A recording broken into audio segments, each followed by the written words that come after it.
وَلَقَدْ يَسَّرْنَا الْقُرْآنَ لِلذِّكْرِ فَهَلْ مِن مُّدَّكِرٍ۔ بسم اللہ الرحمن الرحیم۔ آج انشاءاللہ تعالی العزیز ہم قرآن مجید کا 14واں سپارہ اس کے خاص پوائنٹس کا مطالعہ کرنے جا رہے ہیں۔ سب سے پہلی آیت مبارکہ اللہ رب العزت نے ایک پیغام دیا ہے کہ آج اس دنیا میں رہتے ہوئے تو میری طرف سے تمہیں اختیار ملا ہوا ہے۔ فمن شاء فلیؤمن ومن شاء فلیکفر، جو چاہے اللہ کی ذات پر ایمان لائے، اللہ کو مان لے، اور جو چاہے اللہ کو نہ مانے، جو چاہے انبیاء علیہ السلام کو مانے، ایمان والا بنے،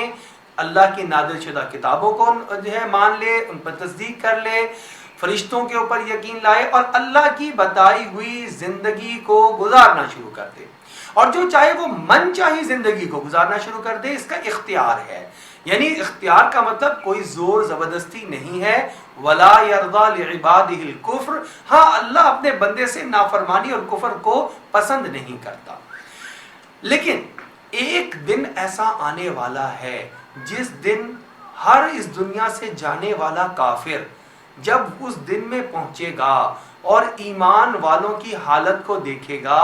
کہ یہ تو وہ ساری چیزیں پوری ہو گئیں جو یہ دنیا میں ہمیں بتایا اور سمجھایا کرتے تھے کہ ایک آخرت کا دن ہے، حساب کتاب ہوگا، جو تمہیں نعمتیں دی ہیں انہی کا اللہ حساب لیں گے۔ ہم نے تمہیں سننے کی، سمجھنے کی، فیصلہ کرنے کی، کھانے کی، پینے کی، تمہیں اولاد کی، تمہیں جو ہے سواریوں کی اور بے تحاشا نعمتیں دی ہیں۔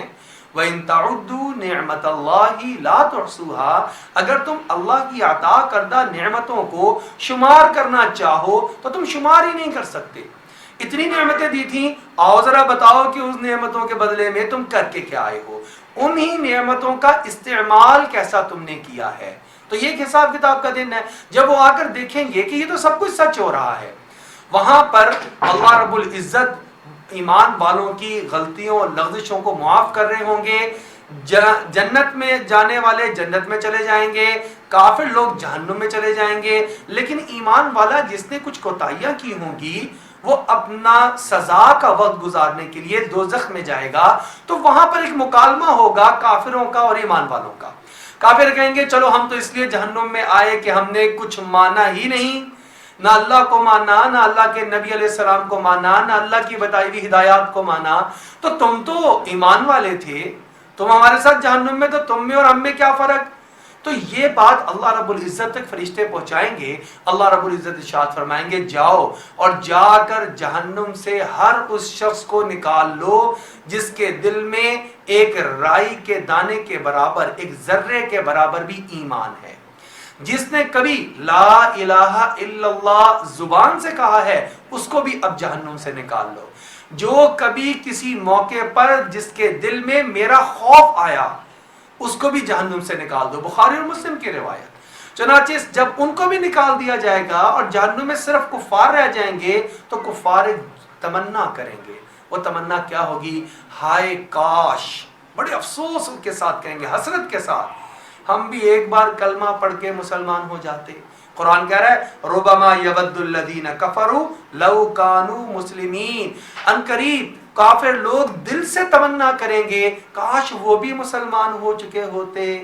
لیکن اب وہ وقت گزر چکا ہے۔ لہٰذا ہم ایمان والا ہونے پر ہمیں ایک قسم کا فخر بھی ہونا چاہیے اور اللہ کی اس نعمت کا شکر بھی ادا کرنا چاہیے، اس لیے کہ صحابہ اس بات پر شکر ادا کیا کرتے تھے کہ یا باری تعالیٰ تیرا شکر ہے تو نے ہمیں نعمت عطا فرما دی ایمان کی۔ دوسری چیز جو اس سپارے کے اندر ہے پوائنٹ، وہ یہ سمجھنے والا ہے کہ اللہ نے مخلوقات بے شمار بنائی ہیں۔ مخلوقات کس چیز سے تخلیق فرمائی؟ وہ مادہ بھی الگ الگ ہے۔ اللہ رب العزت نے فرشتوں کو پیدا فرمایا تو اپنے نور سے پیدا فرمایا۔ وہ ایسے ہیں کہ جن کے اندر نہ تو اختیار ہے کہ اپنی مرضی سے کچھ کر سکیں، بلکہ وہ اللہ کے حکم کے پابند، جیسا اللہ نے حکم دے دیا ویسا کر رہے ہیں۔ جو فرشتے جس کام پر پیدا کرنے کے بعد معمور ہوئے وہ اسی کام میں ہی لگے ہوئے ہیں۔ لا یعصون اللہ ما امرہم، اللہ کے حکم کی نافرمانی کر ہی نہیں سکتے۔ دوسری مخلوق ہے جنات کی، اللہ رب العزت نے ان کو آگ سے پیدا فرما دیا، آگ کے اندر حرارت بھی ہے، شعلہ بھی ہے، بھڑکنا بھی ہے،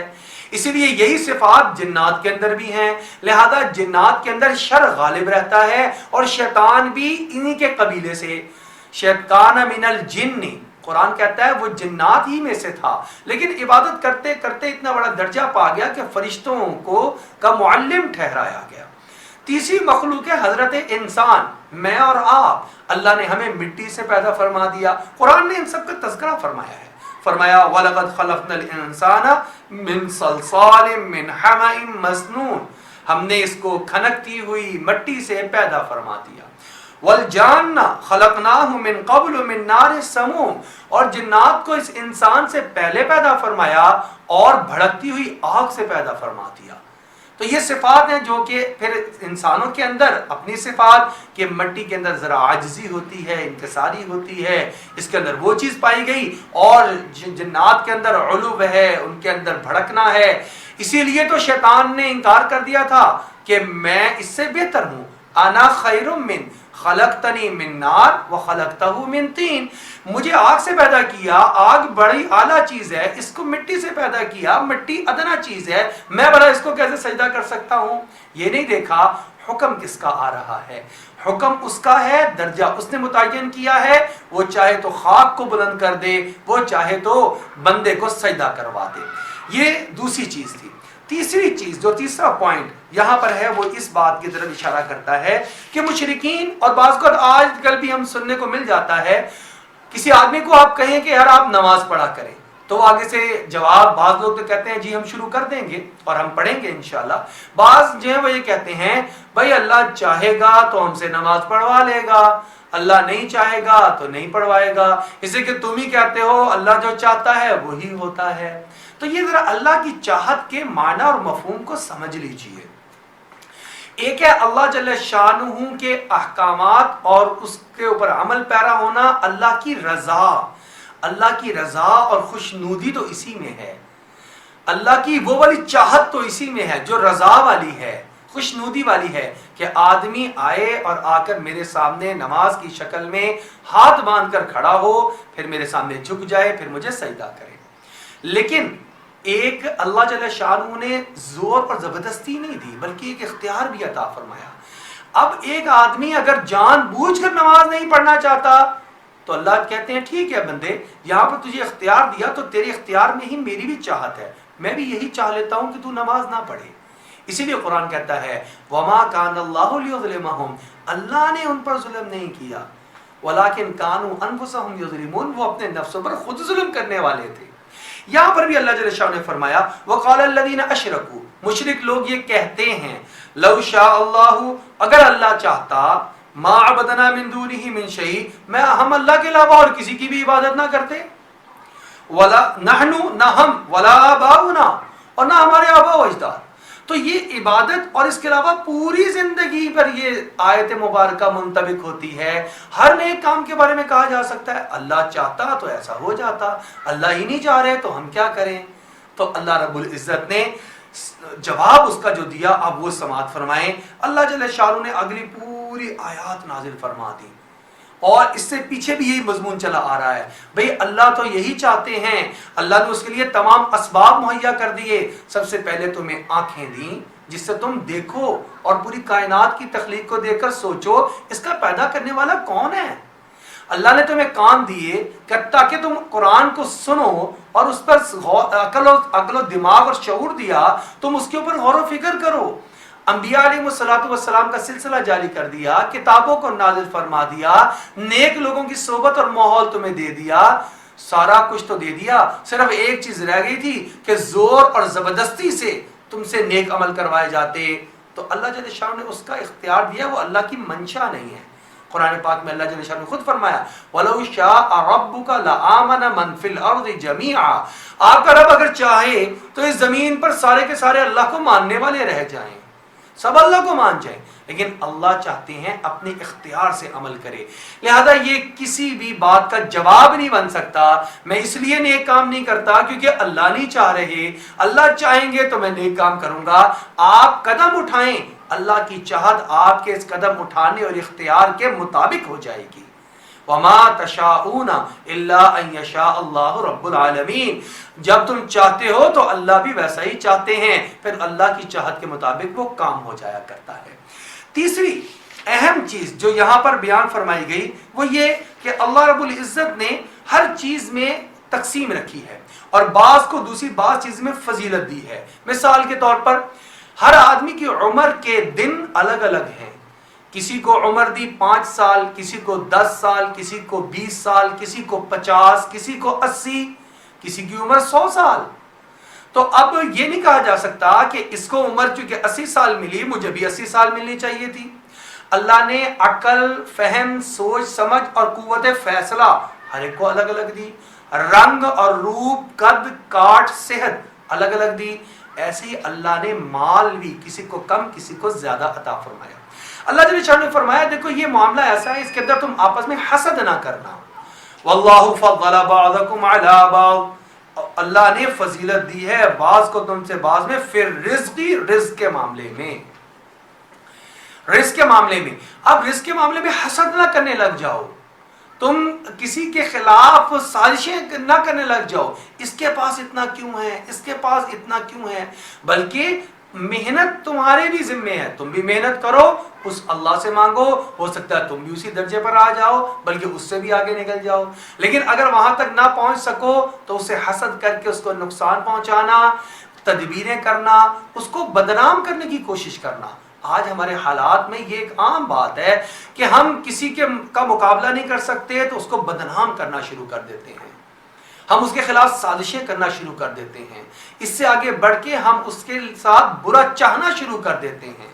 بعض لوگ تو اس سے بھی آگے بڑھ کر اس پر کسی نہ کسی طریقے سے حملہ کروانا شروع کر دیتے ہیں۔ یہ سب چیزیں اسلامی تعلیمات اور قرآنی ہدایات کے منافی ہیں۔ اللہ نے صاف منع فرما دیا کہ تم ایسا نہ کرو، اسی لیے فرمایا وَلَا تَتَمَنَّوْا مَا فَضَّلَ اللَّهُ بَعْضَكُمْ عَلَىٰ بَعْضٍ، تم اس بات کی تمنا بھی نہ کرو جو اللہ نے کسی کو فضیلت دی ہے کسی خاص چیز میں تو تم اس کی تمنا کرنی شروع کر دو۔ وَلَا تَمُدَّنَّ عَيْنَيْكَ إِلَىٰ مَا مَتَّعْنَا بِهِ أَزْوَاجًا، اور تم اے نبی علیہ الصلوۃ والسلام، آپ اور صحابہ جن لوگوں کو سرداری ملی، پیسہ ملا، آپ اپنی آنکھوں کو للچائی ہوئی نظروں سے بھی اس طرف نہ دیکھیں۔ کتنی خوبصورت قرآنی ہدایت اور رہنمائی ہے۔ کسی کے پاس کوئی بھی نعمت ہو آپ دل میں اللہ کا شکر ادا کریں، اللہ نے آپ کو کئیوں سے بہتر رکھا ہوا ہے۔ دین کے معاملے میں اپنے سے اوپر کے لوگوں کو دیکھنا کہ میں بھی یہ نیکیاں کر سکتا ہوں، اور دنیا کے معاملے میں، سٹیٹس کے معاملے میں اپنے سے نیچے کو دیکھنا کہ شکر الحمدللہ اللہ نے مجھے اس سے تو بہتر رکھا ہوا ہے۔ یہ انسان کے دل میں شکر گزاری کا مادہ پیدا کر دیتا ہے۔ اسی میں آگے چلیں تو اللہ رب العزت نے ایک بڑی پیاری خوبصورت مثال دی ہے۔ اللہ رب العزت فرماتے ہیں میرے بندو، اے میری مخلوق، تم بھی عجیب طرح کے فیصلے کرتے ہو۔ میں اللہ ہوں خالق، کریٹر، بنانے والا، اور بقایا ساری مخلوق ہے۔ اب تم میری ہی مخلوق میں سے کسی کو درجہ رتبہ بڑھا کر میرے برابر لا کے کھڑا کر دیتے ہو، اور تم اس سے متعلقہ یہ عقیدہ رکھ لیتے ہو اللہ جل شانہ بھی صحت دینے والے ہیں اور یہ بھی صحت دینے والا ہے۔ زندگی اللہ کے ہاتھ میں بھی ہے، اس کے ہاتھ میں بھی ہے، نفع نقصان اللہ کے ہاتھ میں بھی ہے اور اس کے ہاتھ میں بھی ہے۔ اللہ فرمانے کیسے عجیب تم فیصلے کرتے ہو، بھلا بتاؤ تو صحیح کہ تم آپس میں ایک دوسرے کو برابر نہیں ایک دوسرے کے سمجھتے۔ قرآن نے کہا ضرب اللہ مثلا عبدا مملوکا لا يقدر على شيء وَمَن رَّزَقْنَاهُ مِنَّا رِزْقًا حَسَنًا فَهُوَ يُنْفِقُ مِنْهُ سِرًّا وَجَهْرًا، بھلا بتاؤ ایک مالک ہو ایک فیکٹری کا اور ایک اس کا ملازم ہے جو ورکر ہے،